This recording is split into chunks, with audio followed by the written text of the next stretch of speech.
Scholar Mir Kasem Ali, ওনার একটা video viral হলো। ফাঁসির ঠিক আগ মুহূর্তে ওনার সাথে ওনার পরিবারের লোকেরা সাক্ষাৎ করতে গেল, ওনার নাতনি নাতিরা গেল, উনি বেলুন দিয়ে খেলছে আর বাচ্চাদের সাথে বাচ্চা সুলভ যে আচরণ, সে আচরণগুলো করছে। একটা মানুষের ইমানের দৃঢ়তা কতটুকু হলে ফাঁসির আগ মুহূর্তে নাতিদের সাথে এরকম আনন্দের সাথে খেলতে পারে। আল্লাহু আকবার, আল্লাহু আকবার, আল্লাহু আকবার। শাহাদাতের মৃত্যুকে অপছন্দ করা যাবে না। শাহাদাতের মৃত্যুকে আমাদের জীবনের টার্গেট বানাতে হবে, পারবো ইনশাআল্লাহ। ইনশাআল্লাহ। যদি শাহাদাতের মৃত্যুকে আমরা আমাদের জীবনের টার্গেট বানাতে পারি, ইনশাআল্লাহ এই রাষ্ট্রের যে তাগুতগুলো আছে এগুলো দিল্লি বাড়িয়ে যাবে। কথা বলেন ঠিক কিনা? কিভাবে ঠিক? প্রমাণ দেখেন, প্রমাণ দেখাই। কিতাব বুখারীর কিতাবুল মাগাজি অধ্যায়ে আপনারা পাবেন, নবী সাল্লাল্লাহু আলাইহি ওয়াসাল্লাম একদিন মসজিদে নববীতে বসে। কোথায় বসে? সবাই কথা বলতে হবে লাউডলি। কোথায় বসে? মসজিদে নববী। আল্লাহর নবী বিশ্ব নবী মুহাম্মদ রাসূলুল্লাহ সাল্লাল্লাহু আলাইহি ওয়াসাল্লাম একদিন মসজিদে নববীতে বসে যুদ্ধের জন্য মুজাহিদ সংগ্রহ করতেছেন।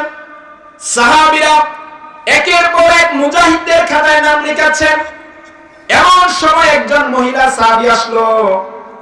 মহিলা সাহাবী এসে আল্লাহর নবীর কাছে বলল, ইয়া রাসূলুল্লাহ, ইয়া নবী আল্লাহ, হে আল্লাহর নবী, হে আল্লাহর রাসূল, আপনি যুদ্ধের জন্য মুজাহিদ সংগ্রহ করতেছেন।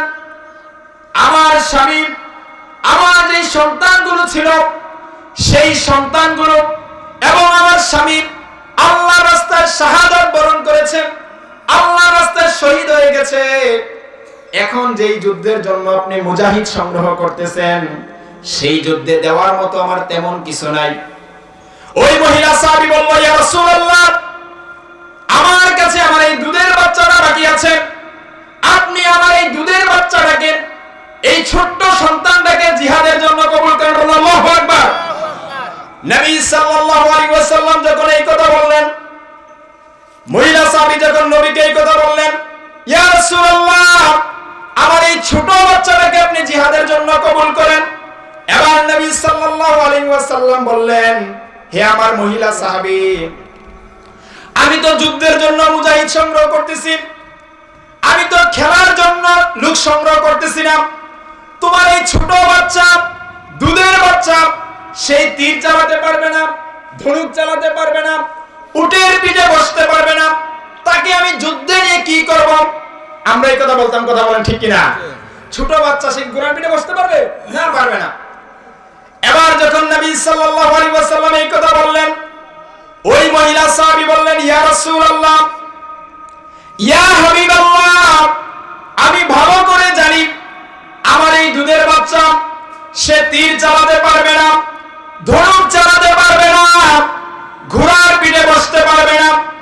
ইয়া রাসূলুল্লাহ, আমি এটা জানার পরেও দিয়েছি, আমার সন্তান ডাল চালাতে পারুক আর না পারুক, সে তো ডাল হতে পারবে। যখন আপনাকে লক্ষ্য করে ওই কাফেররা, ওই মুশরিকরা তীর এবং ধনুক নিক্ষেপ করবে, তখন ওই তীরের সামনে, ওই ধনুকের সামনে আমার এই দুধের বাচ্চাকে ডাল হিসাবে পেতে ধরবেন। আমার সন্তান কাফেরদের তীরের আঘাতে, ধনুকের আঘাতে শহীদ হয়ে আল্লাহর রাস্তায় চলে যাবে।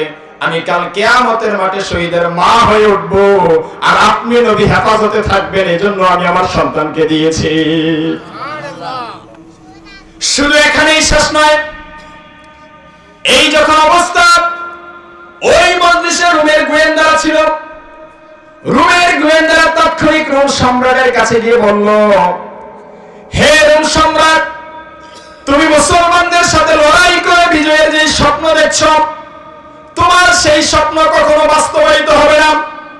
এবার রোমের সম্রাট দাঁড়িয়ে বলল, হে রোমের গোয়েন্দা, তুমি আমাকে কিসের গল্প শোনাচ্ছ? মুসলমানদের সাথে আমরা কেন পারবো না? এরা দুর্বল জাতি, এরা আটার রুটি খায়, এদের সাথে আমরা কেন পারবো না?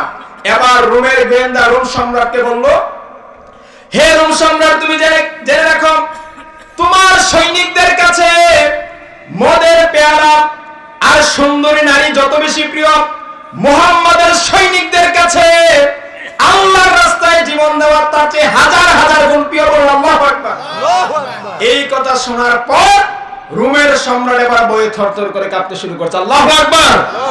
সুতরাং ওই সময়ে একজন মহিলা শুধু বলেছিল, আমি আমার এই সন্তানকে আল্লাহর রাস্তায় শাহাদাতের জন্য জন্ম দিয়েছি, সে শহীদ হবে এজন্য আমি জন্ম দিয়েছি। এই কথা শোনার পর তদানীন্তন সময়ের রোমের সম্রাট বলে থরথর করে কেঁপেছিল। আজকেও যদি আমি আপনি সিদ্ধান্ত নিতে পারি আমি আল্লাহর রাস্তায় একজন জানবাজ মুজাহিদ হব, আমি শহীদ হব, তাহলে এই সমাজের বাতিলগুলো বিড়ালের মতো পালাবে। কথা বলেন ঠিক কিনা? মুসলিমরা মার খাচ্ছে কেন বলেন তো? দুনিয়ার প্রতি লোভ, আর একটা হচ্ছে শাহাদাতের মৃত্যুকে অপছন্দ করা। প্রিয় ভাই, সময় সংক্ষেপ, আমি লম্বা একটা আলোচনার প্ল্যান নিয়ে আসছিলাম। 5 মিনিট না? জি, তাহলে 5 মিনিটে ছেড়ে দেব। তাহলে বলছিলাম যে মুসলিমরা মার খাচ্ছে কয়টা কারণে? 2টা কারণে। এখন যুবকদের করণীয় কি প্রিয় ভাইরা? এই মুসলিম উম্মাহকে রক্ষা করতে হলে এই সমাজের যারা যুবক আছে এদেরকে দাঁড়িয়ে যেতে হবে। কথা বলেন ঠিক কিনা? আমাদের একটা পরিচয় বুঝতে হবে যে আমরা কোন জাতি, আমাদের জাতিটা কিসের জাতি প্রিয় ভাইরা? আমরা সিংহের জাতি। কথা বলেন ঠিক কিনা? কিন্তু আজকে আমরা ভুলে গেছি আমাদের পরিচয়। কিভাবে দেখেন, মুসলিমরা যুগে যুগে হুঙ্কার দিয়েছে, আর আমরা এখন যত বেশি পারি হুঙ্কার ছেড়ে দিয়েছি, মসজিদ কেন্দ্রিক নিজেকে আবদ্ধ করেছি। কথা বলেন ঠিক কিনা? হ্যাঁ, মসজিদে আপনি যাবেন, মসজিদ আবাদ করতে হবে। নবী সাল্লাল্লাহু আলাইহি সাল্লাম বলছেন কাল কিয়ামতের মাঠে 7 শ্রেণীর লোক। কয় শ্রেণীর লোক? 7 শ্রেণীর লোক। সাবআতুন ইউযিল্লুহুমুল্লাহু ফি যিল্লিহি ইয়াওমা লা যিল্লা ইল্লা যিল্লুহু, ইমামুন আদিল ওয়া শাবুন নাশা। লম্বা হাদিস বলার এক পর্যায়ে নবী সাল্লাল্লাহু আলাইহি সাল্লাম বলছেন 7 শ্রেণীর লোককে আল্লাহর আরশের নিচে স্থান দেওয়া হবে। এর মধ্যে এক শ্রেণী হচ্ছে ওই লোক যার কল্ব, যার অন্তর মসজিদের সাথে ঝুলন্ত থাকে। বলেন সুবহানাল্লাহ।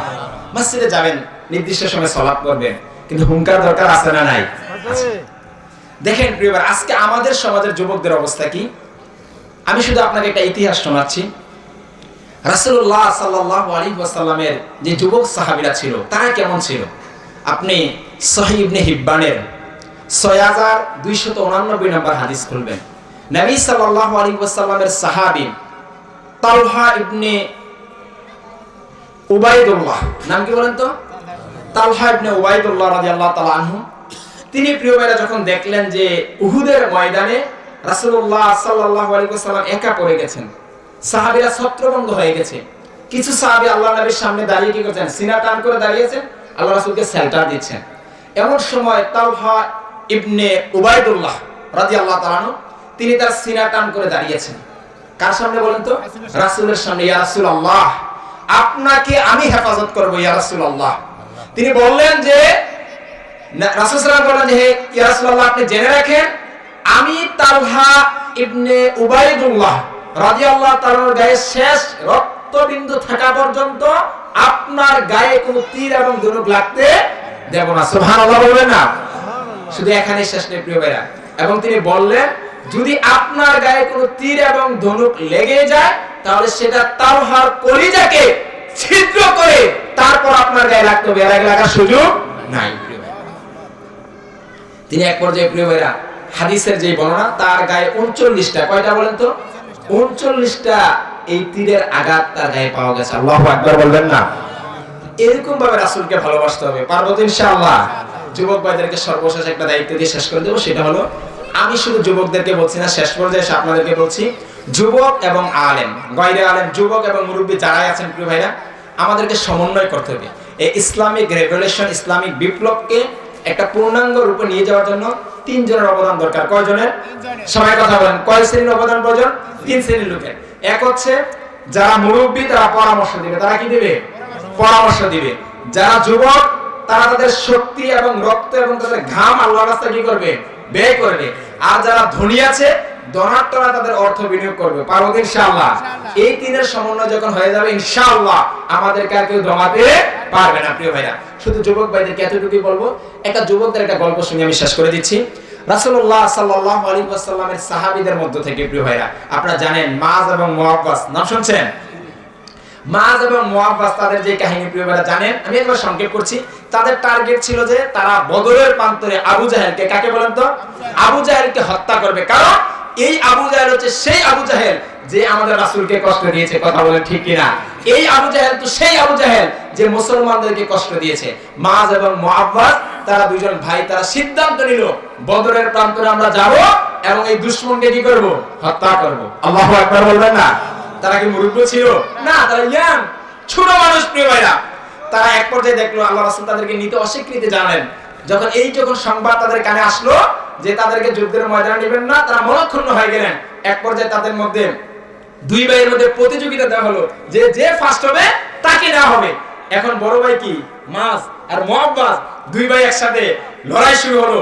ছোট ভাই কানে কানে গিয়ে বড় ভাইকে বলছে যে ভাই, আমি যদি তোমার সাথে যুদ্ধের ময়দানে পরাজিত হয়ে যাই, তুমি তো বড়, তোমাকে এমনি নিবে, আর আমি যদি পরাজয় হয়ে যাই আমাকে নিবে না। তুমি একটু বিনয়ের সাথে বলছি, তুমি আমার প্রতি একটু কি করো, ইহসান করো, আমি যাতে করে তোমার উপর কি হতে পারি, বিজয়ী হতে পারি। লড়াই হলো প্রিয় ভাইরা। এদের দুই ভাইয়ের মধ্যে লড়াই হওয়ার পর বড় ভাই কি করলো? পরাজয় বরণ করলো। কেন বলেন তো? ছোট ভাই যেন যুদ্ধের ময়দানে যেতে পারে। এক পর্যায়ে প্রিয় ভাইরা দুই ভাই যুদ্ধের ময়দানে গেল। আব্দুর রহমান ইবনে আউফ তিনি বলছেন যুদ্ধের ময়দানে মাজ এবং মুআব্বাদ তারা দুই ভাই এসে আমাকে বলতেছে, হে চাচা আব্দুর রহমান ইবনে আউফ, আপনি আমাদেরকে দেখিয়ে দেন আবু জাহেল নামের ব্যক্তিটা কে। আব্দুর রহমান ইবনে আউফ দেখিয়ে দিলেন যে এই লোকটা মাথা উঁচু করে দাঁড়িয়ে আছে, এই লোকটা কে? আবু জাহেল। আব্দুর রহমান ইবনে আউফ বলছেন, এই কথা শোনার পর মাজ এবং মুআব্বাদ তারা এমন ভাবে ছুটে গেলেন যেমন ভাবে একটা পাখি মাছ শিকার করার জন্য কি যায়, এমন ভাবে দ্রুত গতিতে ছুটে গেলেন। ছুটে গিয়ে কি করলেন? তুমুল লড়াই শুরু হলো প্রিয় ভাইরা। এক পর্যায়ে মাঝের যে হাত, তাই না, ডান হাতটা কি করলো? আঘাত করলো প্রিয় ভাইরা। আঘাতপ্রাপ্ত হলো কাফেরদের পক্ষ থেকে। যখন আঘাতপ্রাপ্ত হলো, কিছুটা অংশ লেগে আছে, এই লেগে থাকার কারণে হাত এভাবে নড়ে, ভালো করে যুদ্ধ করতে পারছে না। তখন ওই শিশু সাহাবী কি করলেন? দেখলেন যে আমার এই হাত আল্লাহর রাস্তায় যুদ্ধ করার জন্য কি হচ্ছে? বাধা হচ্ছে। এক পর্যায়ে পায়ের নিচে হাতটা রেখে টান দিলেন, আল্লাহু আকবার। হাত পড়ে গেল প্রিয় ভাইরা। এক পর্যায়ে তারা দুই ভাই মিলে আবু জাহেলকে কি করলেন? হত্যা করলেন প্রিয় ভাইরা। এটা কারা করেছেন বলেন তো? যুবকরা করেছে। সুতরাং যুবকরা যদি সিদ্ধান্ত নেয়, এই সমাজে কোনো আবু জাহেল মার্কা টিকতে পারবে না। কথা বলেন ঠিক কিনা? ঠিক আছে, ঠিক আছে, ঠিক আছে প্রিয় ভাইরা। যে একজন লোক বলেছিল না যে বাংলাদেশ ছেড়ে কখনো কি করবে না, পালাবে না, বলে নাই? বলেছিল। অথচ এখন আছে দেশে নাই। অনেক কিছু বলতো, হ্যাংকারাঙ্গা ত্যাংকারাঙ্গা অনেক কিছু বলেছে প্রিয় ভাইরা, কিন্তু টিকতে পেরেছে?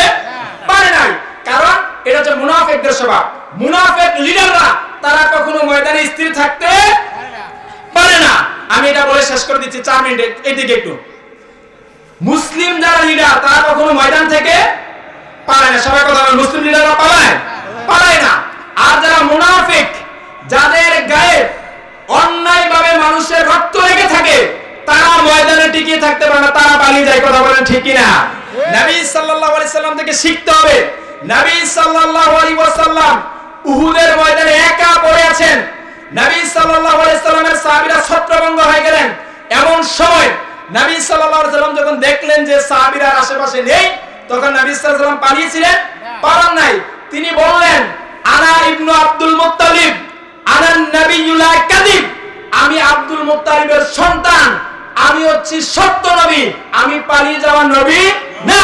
সুতরাং বোঝা গেল মুসলিম লিডাররা কখনো পালায় না। এই সমাজে আমরা কিছু ইয়াং লিডার দেখি মুসলমানদের, যে লিডাররা যুদ্ধের ময়দান থেকে পালায় না। কথা বলেন ঠিক কিনা? সুতরাং আমি আমার আলোচনা এখানেই টানছি। আমি আমার যুবক ভাইদেরকে উদাত্ত আহ্বান করব, এই যৌবন দিয়েছেন কে? আল্লাহ। সবাই কথা বলেন, যৌবন দিয়েছেন কে? আল্লাহ। যৌবনকাল সম্পর্কে আমাকে আপনাকে প্রশ্ন করা হবে। নবী সাল্লাল্লাহু আলাইহি ওয়াসাল্লাম বুখারীর বর্ণনা 1423 নম্বর বর্ণনা এবং আরেকটি বর্ণনা তিরমিজির 2416 নম্বর বর্ণনা, এই দুইটা হাদিসে যুবকদেরকে গুরুত্ব দিয়েছেন, যৌবনকালকে গুরুত্ব দিয়েছেন। নবী সাল্লাল্লাহু আলাইহি ওয়াসাল্লাম বলেন, কিয়ামতের মাঠে কয়টি প্রশ্ন করা হবে? 5টি। এর মধ্যে একটা প্রশ্ন করা হবে, হে তুমি তোমার যৌবনকাল কোন পথে ব্যয় করেছো, তাই না? প্রশ্ন করা হবে না? যৌবনকাল সম্পর্কে প্রশ্ন করা হবে। এজন্য প্রিয় ভাই, আমাদেরকে মাথায় রাখতে হবে এই যৌবনকাল কে দিয়েছেন? আল্লাহ দিয়েছেন। আমাদের যিনি আজকে সভাপতি, তিনি একদিন যুবক ছিল না? ছিল। এই যে উনি যুবক ছিল, আপনি যুবক ছিলেন, আমি আজকে যুবক আছি, আমি একদিন যুবক থাকবো না। সুতরাং আমরা কি সিদ্ধান্ত নিতে পারি যে যুবকরা কখনোই কোনো অন্যায়কে প্রশ্রয় দেব না? নিতে পারি ইনশাআল্লাহ। আমরা যদি এই সিদ্ধান্ত নিতে পারি, ইনশাআল্লাহ আমাদের সমাজ, আমাদের রাষ্ট্র সুন্দর হবে। আল্লাহ সুবহানাহু ওয়া তাআলা আজকে যে যুবকরা মহতি আয়োজন করেছে, আমি যুবকদের জন্য দোয়া করছি। আল্লাহ সুবহানাহু ওয়া তাআলা যেন যুবকদের এই আয়োজনকে কবুল করে, আমরা সকলে বলছি আমিন।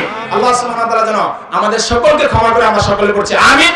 আমি আমার নিজের জন্য এবং আমার একটা ছেলে আছে, একটা মেয়ে আছে, এদের জন্য দোয়া আছে। আল্লাহ সুবহানাহু ওয়া তাআলা যেন আমার সন্তানকে সত্যিকার অর্থে আলেম দরকার নাই, মুজাহিদ আলেম দরকার। কথা বলেন ঠিক কিনা?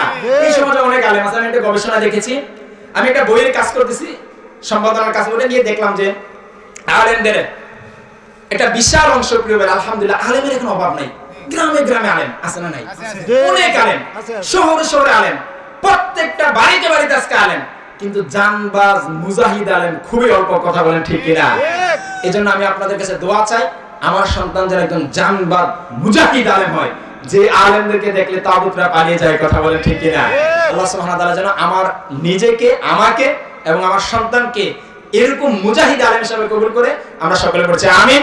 আপনাদের জন্য দোয়া আছে এবং আমার নিজের জন্য দোয়া আছে। আমি সকলের কাছে এই আবেদন জানিয়ে আমি আমার সংক্ষিপ্ত কথা এখানে শেষ করছি। সুবহানাকাল্লাহুম্মা বিহামদিকা আশহাদু আল্লা ইলাহা ইল্লা আনতা আস্তাগফিরুকা ওয়া আতুবু ইলাইক। আসসালামু আলাইকুম ওয়া রাহমাতুল্লাহি ওয়া বারাকাতুহু।